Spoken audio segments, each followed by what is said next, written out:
দূতাবাসে উঠছে পতাকা, অর্থাৎ স্বাধীন আমরা। এ কথা মানতেই হয়। রাষ্ট্রীয় সনদ আছে দেশে, দেশে আমরা স্বাধীন। তবু মনে হয় এ যুগে কোথাও কোনো স্বাধীনতা নেই, বরং এ যুগে মানুষ যেন পোষমানা দুর্বল মহিষ।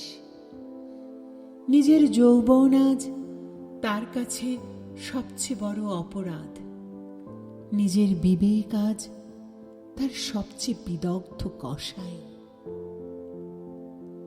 যেখানেই বলো না কেন, আমাদের আজ কোনো স্বাধীনতা নেই, না কথা বলার, না হাসার, কাঁদার। সবখানে, সব দেশে মানুষ আজ স্বাধীনতাহীন, ভীষণ নির্জীব। বিষণ্ণ বস্তিতে কিংবা বুর্জোয়া বিলেতে এখনো প্রত্যহ দেখি গ্রেফতারি পরোয়ানা হাতে ফেরে নগর পুলিশ। মানুষ কি পারে তার যৌবনকে ভালোবেসে বাগানে বেড়াতে?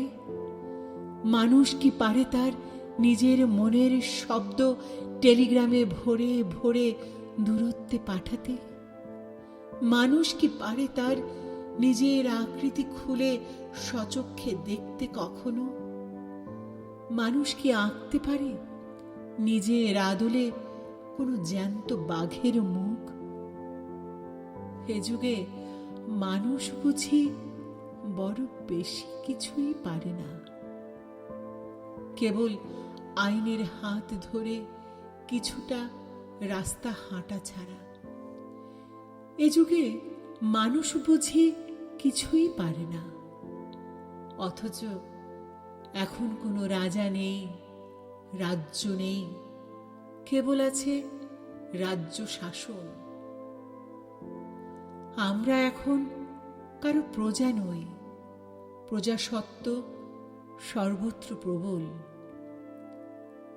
তাই কি আমরা এই প্রজাতন্ত্রে এমন বন্দি স্বাধীন? তাহলে কি আমরা সবাই আজ বাস করি পাথরের ঘরে? মানুষ কি কোনোদিনই পারবে না জন্ম দিতে নিজের যৌবন? নিজের বুকের মধ্যে পারবে না পুষতে সে বিশ্বাসের বিশুদ্ধ মৌচাক? তার চেয়ে আমাদের ফিরে দাও রাজবংশ, রাজকীয় অলীক বিশ্বাস। রাজকুমার, তোমার রক্তে জন্ম নিক জান্তব যৌবন।